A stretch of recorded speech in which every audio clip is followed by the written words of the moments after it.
Ora então, bem-vindos e muito boa tarde a todos. Cá estamos novamente no nosso programa Jesus Cristo Desceu à Cidade, que, como sabem, será emitido todas as quartas-feiras, a esta mesma hora, 19 horas. E o meu nome é José Bricelino e estarei aqui convosco para falar especialmente de Jesus, da figura e da obra de Jesus. Eu hoje quero-vos falar de um episódio que é relatado nos Evangelhos e que é sobre a multiplicação dos pães.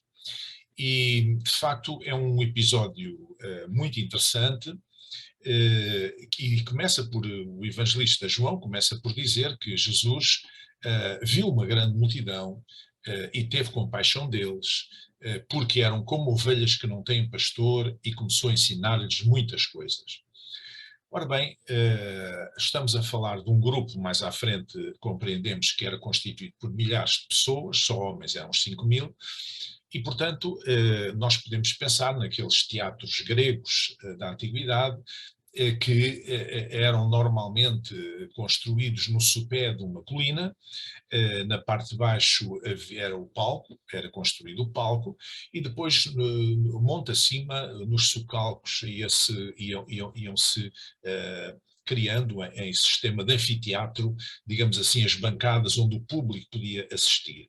O facto de os atores estarem em baixo projetariam a voz e seria mais facilmente audível em toda a plateia, em toda a assistência. E acredito que com Jesus, quando ele falava, para muita gente, acontecia coisa semelhante. Há um grande, famoso discurso de Jesus, talvez o mais famoso de todos, que está registado nos Evangelhos, que é o Sermão do Monte, ou o Sermão da Montanha, que foi proferido nos inícios do seu ministério e que provavelmente terá sido também numas circunstâncias deste género. Aqui o que Marcos nos fala é que, e depreendemos que as pessoas estavam muito interessadas em ouvir Jesus, estavam muito, digamos, fascinadas quase a ouvir a sua mensagem, porque noutras partes do Evangelho é descrito que Jesus, não sendo um rabi tradicional, não sendo um mestre da lei tradicional, não pertencendo ao poder religioso do templo, não pertencendo à classe sacerdotal, todavia ele admirava as pessoas, surpreendia as pessoas pela forma como ele falava, pela sabedoria que ele manifestava, quando falava das coisas espirituais, das coisas de Deus, quando, afinal de contas, era o filho de um carpinteiro. Então as pessoas iam atrás dele. E a primeira coisa que eu quero aqui sublinhar é que Jesus teve compaixão daquelas pessoas. Porquê? Porque eram como ovelhas que não têm pastor. Nós sabemos que um grupo de ovelhas que não tem um pastor, ele não vai subsistir. A ovelha é um animal que precisa de ser pastoreado e, portanto, aquelas pessoas, passados 400 e tal anos de silêncio profético em Israel, não tinham, nunca mais ouviram uma voz profética, nunca mais tiveram um patriarca, um profeta, alguém que falasse à nação das coisas de Deus, e então andavam um pouco entregues a si próprias. Como hoje em dia muitas pessoas também andam, não é? Entregues a si próprias, sem saber, sem ter uma direção, sem ter uma orientação. E foi por compaixão que Jesus lhes quis falar. Marcos, o evangelista Marcos, sublinha isto bastante. Foi por compaixão que ele quis, então, ensinar-lhe muitas coisas. Então, as pessoas tinham fome e sede de ouvir a palavra de Deus. Eu creio que hoje há muita gente que tem fome e sede de ouvir a palavra de Deus. E procura, às vezes, em fontes que não são as melhores.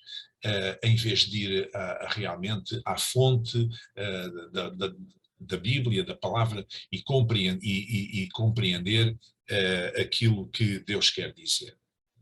Por outro lado, nós sabemos que neste episódio eram muitas pessoas, já falei aqui que eram milhares, só homens eram 5.000, e não tinham mantimentos.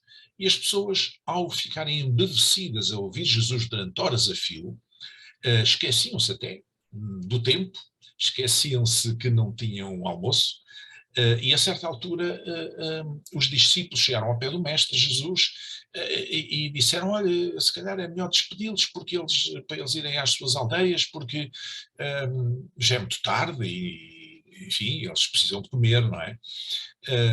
E Jesus virou-se para eles e disse-lhes: dai-lhes vós de comer. Então, a partir daqui nós podemos compreender que Jesus se preocupava não apenas com o alimento espiritual que ele estava a transmitir àquelas pessoas há horas, mas também com o alimento físico, o alimento material. Essa coisa de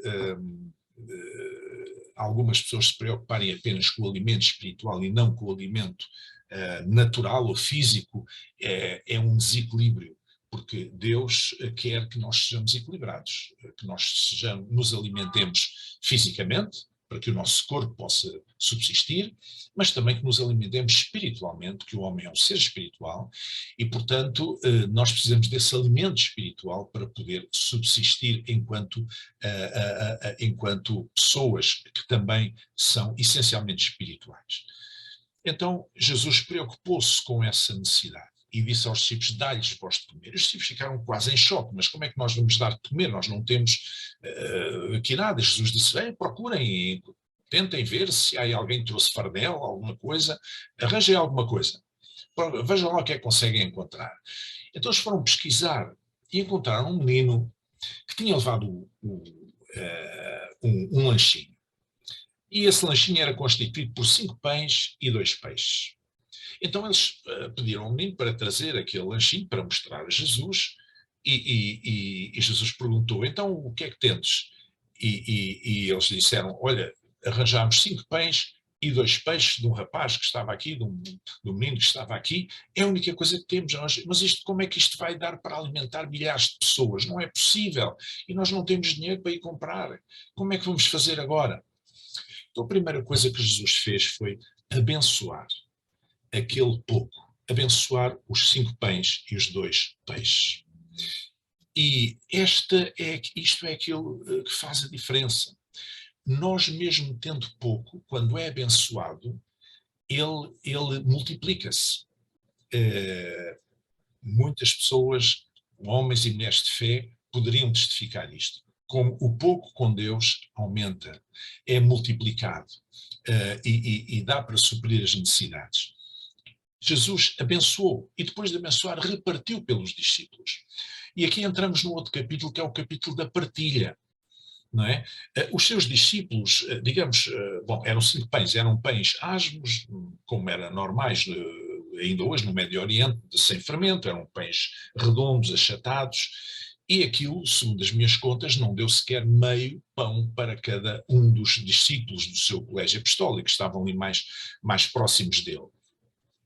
E, portanto, mas cada um levou o seu meio pão, ou quase, e uma parte do peixe, e Jesus disse para assentar as pessoas aí em uns grupos de 50 e tal, e depois começar a repartir. E a coisa mais curiosa que nós encontramos aqui é que quando os discípulos começaram a repartir por aquelas pessoas, pelos seus grupos, de grupo em grupo começaram a repartir, começaram a reparar que o pão não acabava, nem o peixe. Era multiplicado. Então podemos dizer que o verdadeiro milagre da multiplicação aconteceu não na mão de Jesus, perdão, não na mão de Jesus, mas na mão dos próprios discípulos. Ou seja, nós podemos dizer que o milagre, que a partilha providencia ou proporciona o milagre da multiplicação. Na nossa mão, aquilo que temos de Deus, a provisão de Deus, que temos na nossa mão, que chega à nossa mão, quando é abençoada por Deus e quando é partilhada com aqueles que têm necessidade, vai ser multiplicada, vai acontecer o milagre. Então o milagre aconteceu justamente nas mãos dos discípulos, o milagre da partilha, podemos dizer assim. Se nós formos ao Antigo Testamento, lembramos de um episódio muito interessante no tempo do profeta, de um dos profetas, quando uma mulher viúva e tinha um filho e já não tinha nada para comer, um pouco de farinha, um pouco de azeite, e estava a preparar-se para fazer uma refeição e morrerem, não é? E foi ter com o profeta, e o profeta disse: olha, vai fazer assim, volta para casa, bate à porta das tuas vizinhas, pede-lhes vasilhas vazias, as que mais conseguires, e leva para casa. Fecha a porta e então despeja o azeite nas vasilhas. E o que é que aconteceu? À medida que ela despejava o azeite não parava. O azeite continuava. Quando é que o azeite parou? Quando a última vasilha ficou cheia. Então isto significa que quando aquele pouco que nós temos é abençoado por Deus, ele multiplica-se. Quando aquele pouco que nós temos que é abençoado por Deus e é partilhado, ele multiplica-se também e serve de bênção para muita gente. E para finalizar, reparamos que, e não é por acaso que isto está, com certeza, registado na Escritura, que não só a necessidade foi suprida, toda aquela gente, mas ainda subjou. E Marcos faz questão de dizer que sujaram 12 alcofas cheias de pedaços de pão e de peixe. Ou seja, dando a entender que se tivesse ainda mais pessoas seriam alcançadas por aquela bênção daquela comida que foi multiplicada pela graça e pela bênção de Deus. Nós temos um Deus que ama multiplicar, que ama suprir as necessidades, mas para isso Ele quer usar-nos para sermos seus instrumentos, seus cooperadores, para podermos, depois de ter o pouco que temos, ser abençoado, poder ser partilhado com o que eles têm necessidades. E então o milagre acontecerá. Fiquem bem, até para a semana. Deus os abençoe.